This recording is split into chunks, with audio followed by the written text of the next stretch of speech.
souvenez de cette très vieille histoire sans fin? C'est une vieille légende qui pousse dans un jardin. Une légende tellement usée qu'on ne s'en souvient pas bien.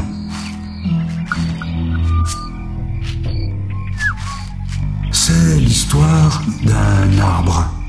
Un arbre avec sa pomme, autant qu'on se souvienne de Mémoire d'homme.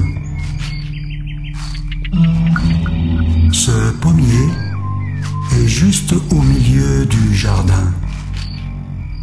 Il est planté ici et partout. Il connaît le langage avec ceux du jardin. Il parle de lumière, de douceur, sans un mot. Il y avait donc juste une seule pomme dans ce jardin. Tellement belle et innocente, elle s'offre à qui la désire. Mais s'en souvient-on vraiment de Mémoire d'homme ?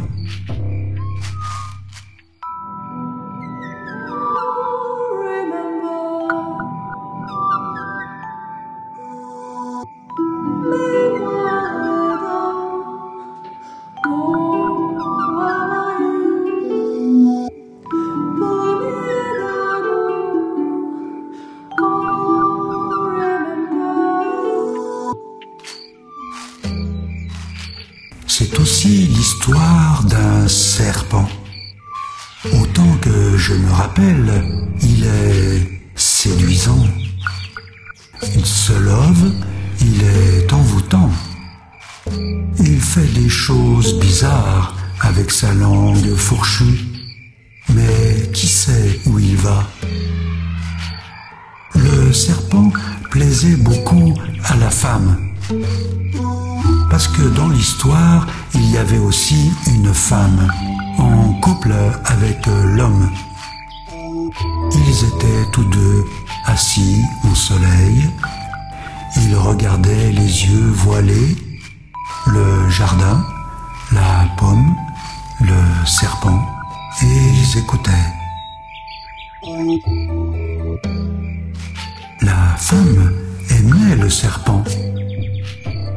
Et le serpent était intéressant, captivant.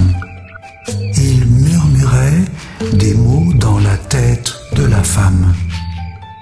Et ça lui plaisait. Avec les mots, elle s'oubliait souvent.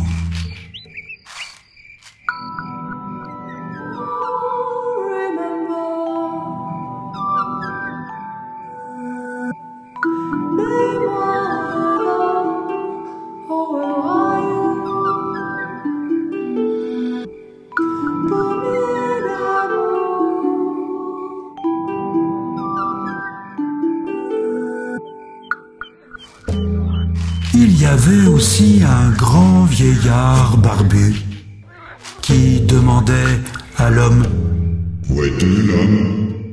Où es-tu? Que fais-tu? C'est en fait un jeu de cache-cache et d'oubli.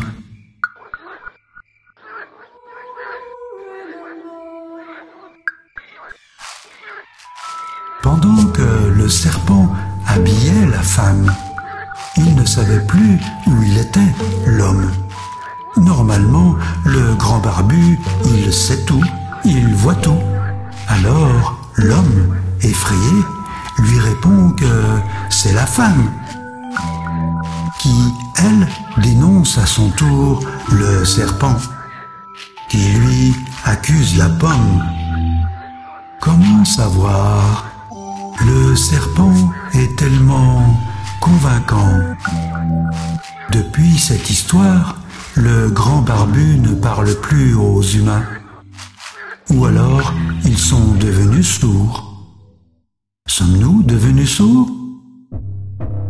Depuis cette histoire, il n'y a plus personne aux alentours, dans le silence du jardin.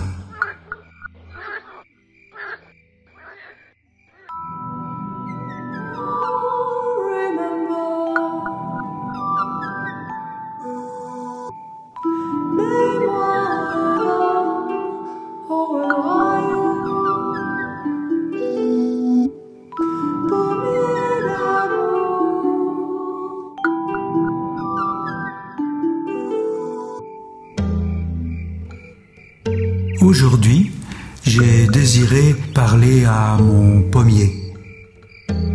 Je me suis assis au soleil et je lui ai dit « Bonjour pommier !» Il n'a pas répondu. Il n'aime pas les conversations de tête. Il écoute comme un écho. Il a le temps pour lui dans mon jardin. J'attends un peu et j'ai chanté. Pommier, tu veux chanter? Et là, une voix lointaine et douce me répond « Je veux bien ». Étonné d'entendre la voix de mon pommier, je lui demande « Alors, tu sais parler? Tu as une voix à toi ?» La voix en moi me répond « Non, je n'ai pas de voix. C'est toi qui ne sais pas écouter autrement qu'avec des mots. Tu traduis ce que tu t'autorises à sentir de moi. Alors, pour ne pas devenir sourd, demande-toi où es-tu? Il y a cette histoire sans fin qui pousse dans mon jardin.